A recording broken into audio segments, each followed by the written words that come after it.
নমস্কার আমার ছোটো ছোটো ভাই বোন এবং আমার স্টুডেন্টরা, আশা করছি তোমরা ভগবানের কৃপায় সবাই ভালো রয়েছো। আমি আমার এই ক্লাসে সংস্কৃত 11-12-এর বিভিন্ন সাজেশান, বিভিন্ন বিষয় নিয়ে, সংস্কৃতের বিষয় নিয়ে আলোচনা করে থাকি। আমি কিছুদিন ধরে 11-এর বিষয়টা নিয়ে ব্যস্ত ছিলাম। তো 12-এর সমস্ত বিষয়গুলো আমার দেওয়া হয়ে গিয়েছিল, এমনকি তার থেকে কি কি বড় কোশ্চেন, শর্ট কোশ্চেন পড়তে পারে সবটাই দেওয়া আমার হয়ে গিয়েছিল, কমপ্লিট হয়ে গিয়েছিল। শুধু বাকি ছিল বাসন্তিক স্বপ্নম, অর্থাৎ 12-এর যে নাট্যাংশ রয়েছে সেই নাট্যাংশটা বাকি ছিল আমার দিতে।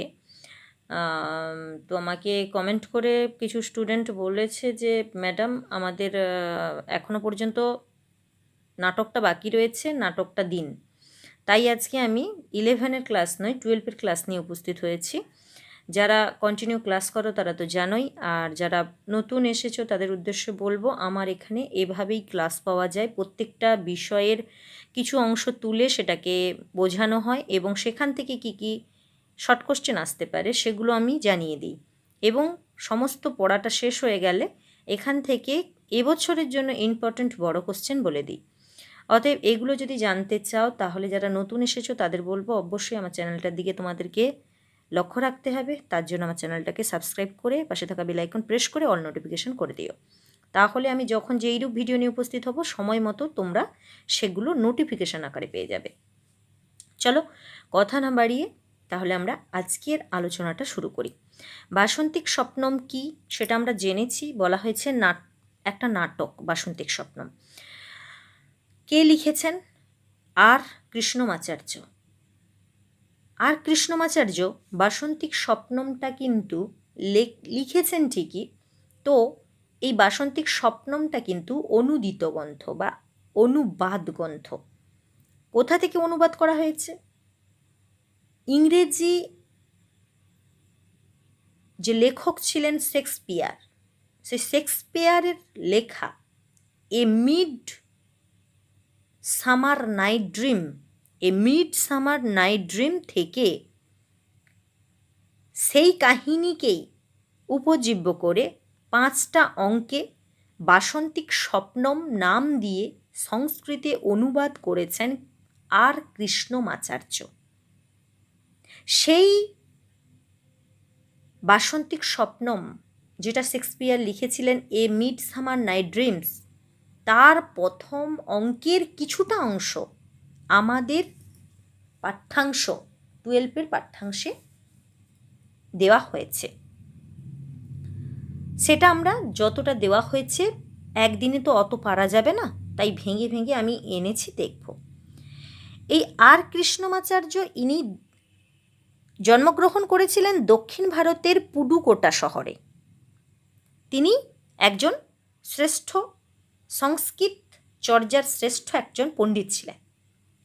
তিনি ওই ইংরেজি যে নাটক রয়েছে সেই নাটককে তিনি কি করেছিলেন, বাসন্তিক স্বপ্নম নাম দিয়ে, এবং প্রত্যেক যে 5টা চরিত্র রয়েছে 5টা চরিত্রের নামকরণ আলাদা আলাদা করে তিনি কিন্তু সংস্কৃত নাটক করেছিলেন। একই কাহিনী, একই, শুধু নামগুলো চেঞ্জ করে দিয়ে তাকে কি করা হয়েছিল না সংস্কৃতে অনুবাদ করা হয়েছিল। সেটা কে অনুবাদ করেছিল? আর কৃষ্ণমাচার্য। কটা অঙ্ক ছিল? 5টা অঙ্ক ছিল। তার মধ্যে কটা আমাদের পাঠ্য? প্রথম অঙ্কের কিছুটা আমাদের পাঠ্য আছে, সেটা আমরা দেখব। চলো কথা না বাড়িয়ে আমরা ক্লাস শুরু করি। প্রথম বলেছে রাজা ইন্দ্রবর্মা কনকলেখা প্রমোদশ্চ। আমাদের যেহেতু নাটক হচ্ছে, নাটকের মঞ্চে কারা কারা উপস্থিত আছে? রাজা রয়েছে, ইন্দ্রবর্মা রয়েছে, কনকলেখা রয়েছে এবং প্রমোদ উপস্থিত হয়েছে। রাজা বলছে প্রিয়ে কনকলেখে অদ্য কুহু নেয়ঙ্ক অদ্য কুহু ইয়ঙ্ক দবিয়সী। রাজা বলছে প্রিয় কনকলেখা, অদ্য আজ, কুহু নেয়ঙ্ক ইয়ং কুহু এই অমাবস্যা, দবিয়সী অমাবস্যা খুব তাড়াতাড়ি, কি বলছে, কুহু নেয়ং অমাবস্যা, এই অমাবস্যা দবিয়সী উপস্থিত হবে। চতুর্ভি দিবসই ভাবি ন্যপ্য হংখ দীনমানসহ। চতুর্ভি দিবসই ভাবিন অপি অহংক দিনমানসহ। 4 দিন পরে অহংক এই সময়টা এসে উপস্থিত হবে, দিনমানসহ। এই দিন এসে উপস্থিত হবে কতদিন পরে? না 4 দিন পরে উপস্থিত হবে। বসামি মদনাক্রান্ত, কিন্তু আমার মন দিনমানসহ, আমার মন দুঃখে কাটছে। কেন? আমি বসামি বাস করছি। কিভাবে বাস করছি? মদনাক্রান্ত,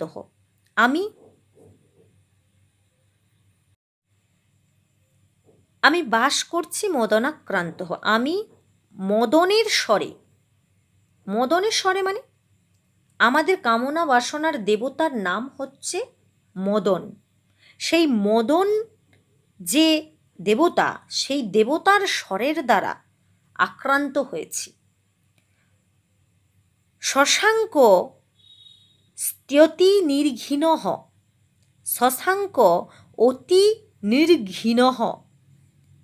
এই চাঁদ শশাঙ্ক অতি প্রচুর পরিমাণে নিঘৃণঃ মানে ঘৃণার পাত্র, মানে আমার কাছে খুব তাড়াতাড়ি ক্ষয় পাচ্ছে না। নির্ঘৃণঃ মানে ক্ষয়িত হচ্ছে না, ক্ষয়প্রাপ্ত হচ্ছে না। কে? শশাঙ্ক, চাঁদ।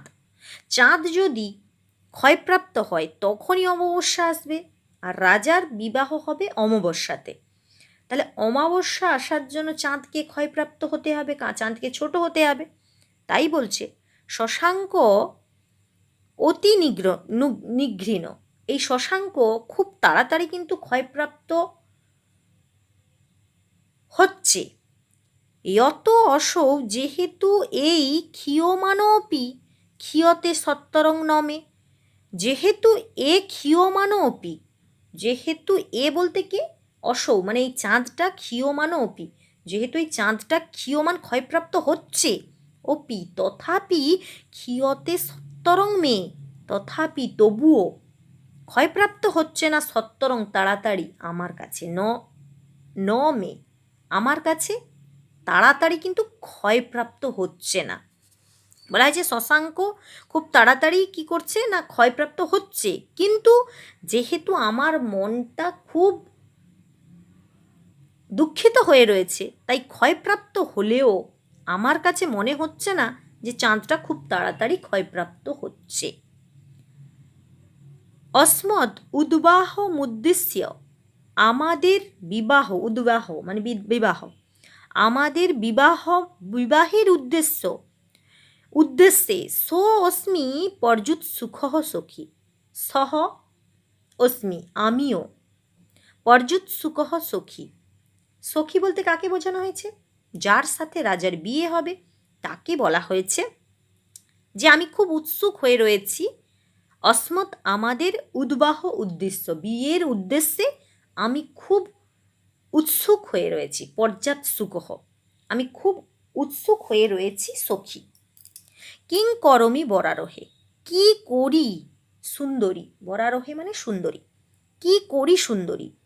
নারিকা অপি যুগায়তে, এক ক্ষণ আমার কাছে এক যুগ বলে মনে হইতেছে।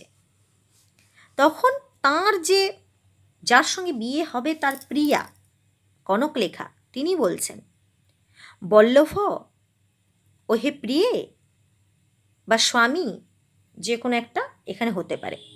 দিনচতুষ্টয়ং তু প্রায় রাত্র চতুষ্টয়ং, 4 দিন, তু কিন্তু প্রায় 4 রাত, ভূত্তা হয়ে, ক্ষণম ইব তাড়াতাড়ি, নিদ্রালুভি ঘুমের মধ্যে, অস্মাভি নিয়মানো খুব তাড়াতাড়ি আমাদের, অস্মাভি নিয়মানো অচিরেন ইব খুব তাড়াতাড়ি 4 দিন এবং 4 রাতের ভেতর, খুব তাড়াতাড়ি ঘুমের ভেতর আমাদের সেই সময়টা এসে উপস্থিত হবে। দর্শনম আনেষ্যতি, অমাবস্যাকে, দর্শনম মানে অমাবস্যাকে নিয়ে এসে উপস্থিত হবে। যস্য নিশায়াম আবয়, যেই রাতে, নিশায়াম রাতে, আবয় উপস্থিত হবে, আবয় কি না আমাদের পরিণয় মহোৎসব, আমাদের বিয়ের উৎসব উপস্থিত হবে, সেটা খুব তাড়াতাড়ি আসছে। সেই দর্শনম, সেই অমাবস্যা খুব তাড়াতাড়ি এসে উপস্থিত হচ্ছে, ভবিষ্যতে হবে। তৎ কিম ইতি দুয়তে মহারাজেন, তাই কিম ইতি দুয়তে, তাই কিসের জন্য উদ্বিগ্ন হচ্ছেন মহারাজ। মানে এখানে কনকলেখা বলেছে আর 4 দিন 4 রাত রয়েছে, তো খুব তাড়াতাড়ি ঘুমের ভেতর দিয়েই কিন্তু আমাদের সেই অমাবস্যা এসে উপস্থিত হবে, যেই রাতে আমাদের বিবাহ উপস্থিত হবে। তাহলে রাজা কেন এত উৎসুক হচ্ছেন আপনি? এ কথা বলেছে কে? কনকলেখা। কাকে বলেছে? না মহারাজকে বলেছে। তারপরে রাজা তার প্রতি উত্তরে বলছে, রে প্রমোদ গচ্ছ।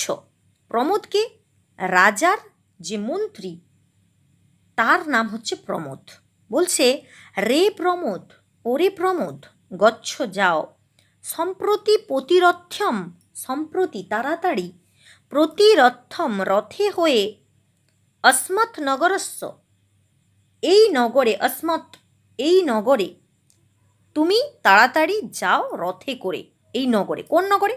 রাজা যে অবন্তী নগরে বাস করে সে অবন্তী নগরে যেতে বলেছে। তথা কুরুষ্য যথা সর্বেয়পি, তথা কুরুষ্য সেইরূপ করো, যথা সর্বেয়পি যেমন সকলে, যুবানো সমস্ত যুবকেরা, মহোৎসব অভিনিবিষ্ট চিত্তা, মহোৎসবে এই আনন্দে অভিনিবিষ্ট চিত্তা আনন্দিত হয়ে, পরম আহ্লাদ ভরিতা বর্তেরন, খুব আনন্দের সঙ্গে তারা আনন্দ করতে পারে। কিসে আনন্দ করবে? না বলছে তুমি তাড়াতাড়ি যাও রথে করে, এটা বলে দিয়ে আসো যে খুব তাড়াতাড়ি রাজার বিয়ে হবে, আর সেই কথা শুনে এই দেশের যারা যুবক যুবতী রয়েছে তারা যাতে একনিষ্ঠ হয়ে আনন্দের সঙ্গে এই অনুষ্ঠানটাকে তারা নিতে পারে। দুঃখং বিদ্রাবয় বৈবস্বত নগরম, নগর মাবর্জয়। দুঃখং বিদ্রাবয়, দুঃখকে পাঠিয়ে দাও, বৈবস্বত নগরম, যমের দুয়ারে, বৈবস্বত মানে যম, দুঃখকে পাঠিয়ে দাও যমের নগরে,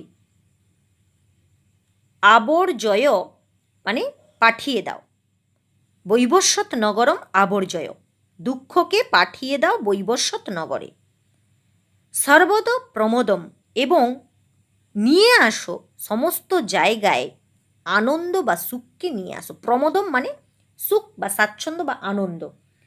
দুঃখকে যমের দুয়ারে পাঠিয়ে দাও এবং আনন্দকে নিয়ে আসো কোথায়? না এই নগরে। কোন নগরে? রাজা যেই নগরে বাস করে অবন্তী নগরে, সেই নগরে আনতে বলা হয়েছে। প্রমোদ তখন বলছেন, যথাজ্ঞা পয়তি দেব, আপনি যেমন আজ্ঞা করছেন দেবতা তেমনই হবে। ইতি প্রণম্য নিষ্ক্রান্ত, এই বলে প্রণাম করে তাঁর যে চাকর বা তাঁর যে মন্ত্রী প্রমোদ তিনি কি করলেন? বেরিয়ে গেলেন স্টেজ থেকে। রাজা বলছে, প্রণয়বতী কনকলেখে, মানে বিবাহ হবে যেই কনকলেখা তাকে বলছে প্রণয়বতী কনকলেখে, তস্মাৎ অদ্য আজ তাদৃশম প্রশস্ত মার্গ উজ্ঝিত্বা, সেইরূপ, তস্মাৎ সেইরূপ অপ্রশস্ত মার্গ মানে ভালোবাসা করে বিবাহ করা, নিয়ে পালিয়ে গিয়ে বিবাহ করা, এই অপ্রশস্ত মার্গকে উজ্ঝিত্বা লঙ্ঘন করে, মহোৎসব প্রমোদ প্রসাধন পূর্বং, মহোৎসবের দ্বারা প্রমোদ এবং প্রসাধন দ্বারা, ত্বাং পরিণেষ্যে তোমাকে আমি বিবাহ করব। রাজা তাহলে তার কনকলেখাকে বলছে যে আমি সেই অপ্রশস্ত মার্গকে ছেড়ে দেব এবং অপ্রশস্ত মার্গকে ছেড়ে দিয়ে মহোৎসব পরম্পরার মধ্যে দিয়ে আমি তোমাকে পরিণেষ্যে বিবাহ করব। আজকের পড়ার মধ্যে আমাদের এটুকু ছিল। এখান থেকে যেই যেই শর্ট কোশ্চেনগুলো হতে পারে আমি সেগুলো আজকে তুলে নিয়ে চলে এসেছি। যদি তোমরা পড়ে নাও তোমাদেরকে পরীক্ষার সময় আর আলাদা করে পড়তে হবে না, খুব ছোট ছোট কোশ্চেন, সেগুলো দেখে নেবে। যদি তোমাদের তুলতে ইচ্ছে হয় স্টপ করে করে ভিডিওটা তুলে নিও। চলো আমি একটু তাড়াতাড়ি করে বলে দিচ্ছি, কারণ ভিডিওটা বড় হয়ে যাচ্ছে, তোমাদেরও ভালো লাগবে না, তাই চটচট বলে দিচ্ছি। প্রথমে কোশ্চেনে যেগুলো যা যা বলেছি আলোচনা করেছি সেগুলোই রয়েছে। বাসন্তিক স্বপ্নম নাটকের রচয়িতাকে আমরা জানি আর কৃষ্ণমাচার্য। প্রিয়ে কনক লেখে ... বক্তাকে। প্রিয়ে কনক লেখে বলে উল্লেখ করেছিল রাজা ইন্দ্রবর্মা কাকে? না তাঁর যে প্রিয়া কনক লেখা তাকে। তাই কি অ্যান্সার কী হবে? রাজা ইন্দ্রবর্মা। কে বক্তাকে? না রাজা ইন্দ্রবর্মা। বাসন্তিক স্বপ্নম নাটকের কয়টি অঙ্ক রয়েছে? একটু আগেই বলেছি কয়টি অঙ্ক? 5টি অঙ্ক রয়েছে। বাসন্তিক স্বপ্নম নাটকের কোন অঙ্ক আমাদের পাঠ্য? প্রথম অঙ্ক আমাদের পাঠ্য। বাসন্তিক স্বপ্নম নাটকে কয়টি চরিত্র দেখতে পাই? একটু আগে আমি বলেছি কটা চরিত্র? 5টা চরিত্র। ইন্দ্রবর্মাকে আমরা জানি ইন্দ্রবর্মা অবন্তী দেশের রাজা, একটু আগেই আমি বলেছি, সব আলোচনা করেছি। ইন্দ্রবর্মা হলেন অবন্তী দেশের রাজা। রাজা ইন্দ্রবর্মার সাথে কার বিয়ে হওয়ার কথা? কনকলেখার বিয়ে হওয়ার কথা। কয়দিন পর কনকলেখার সঙ্গে বিবাহ হওয়ার কথা? 4 দিন পর বিবাহ হওয়ার কথা। রাজা ইন্দ্রবর্মা কিসে আক্রান্ত? মদন স্বরে আক্রান্ত। মদনের স্বরের দ্বারা আক্রান্ত বলেছিলেন, তাহলে মদন স্বরে আক্রান্ত। নারিকা শব্দের অর্থ কি? একদণ্ড কালকে বোঝাচ্ছে নারিকা। এইটা মনে হয় আমাদের পড়ার ভেতর আজকে ছিল না, তো দেওয়া হয়ে গেছে। যাই হোক, পরের দিন আছে, পরের দিন আবার একবার দিয়ে দেবো।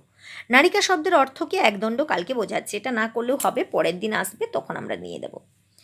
বল্লভ বলে কে কাকে সম্বোধন করেছেন? কনকলেখা রাজা ইন্দ্রবর্মাকে বল্লভ মানে স্বামী বা প্রভু বলে উল্লেখ করেছে, আমরা দেখেছি। তাহলে কনকলেখা রাজা ইন্দ্রবর্মাকে বলেছে বল্লভ। আর কয়েকটা কোশ্চেন হয় এখান থেকে, আজকের পড়া থেকে। রাজা প্রমোদকে কোথায় যেতে বলেছে? অবন্তীনগরে। রাজা প্রমোদকে বলেছে যে তুমি যাও আমার নগরে, এই নগরে গিয়ে তুমি সমস্ত দুঃখকে বিদ্রাবয়ব পাঠিয়ে দাও, যমের দুয়ারে পাঠিয়ে দাও, এবং প্রমোদকে আনন্দকে ঢেলে দাও কোথায়? না আমার রাজ্যতে। তাহলে সেই কোথায় যেতে বলেছে? অবন্তীনগরে। যুবকেরা মহোৎসবে কি করবে? যুবকেরা মহোৎসবে নিবিষ্ট চিত্ত হয়ে পরম আনন্দের সদস্য হবে। ওই যে বলা হয়েছে যে যুবকদের জানিয়ে দাও তারা পরম আনন্দে যেন নিবিষ্ট হয় এবং আমার বিয়েটাকে তারা আনন্দের সঙ্গে নিতে পারে। তাং পরিণেষ্যে কিভাবে কে কাকে বিবাহ করবে? তাং পরিণেষ্যে তোমাকে বিবাহ করব। কিভাবে কে কাকে বিবাহ করবে? কে বিবাহ করবে? রাজা ইন্দ্রবর্মা বিবাহ করবে। কাকে বিবাহ করবে? কনকলেখাকে বিবাহ করবে। কিভাবে বিবাহ করবে? বলা হয়েছে অপ্রশস্ত পদ ত্যাগ করে মহোৎসবে প্রমোদ প্রসাধনপূর্বক কনকলেখাকে বিবাহ করবেন। কে? রাজা ইন্দ্রবর্মা। রাজা ইন্দ্রবর্মা অপ্রশস্ত পদ ত্যাগ করে মহোৎসবে প্রমোদ প্রসাধনপূর্বক কনকলেখাকে বিবাহ করবেন। লাস্ট একটা কোশ্চেন হয় এখান থেকে, কাকে বৈবস্বত নগরে পাঠাতে বলা হয়েছে? দুঃখকে বৈবস্বত নগরে পাঠাতে বলা হয়েছে। যদি বলে বৈবস্বত নগর মানে কি?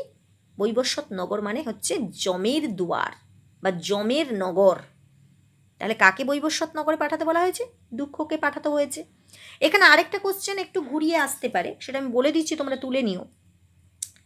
যে বাসন্তিক স্বপ্নম নাট্যাংশের বা ইন্দ্রবর্মার বাগদত্তাকে, কোশ্চেনটা আসতে পারে।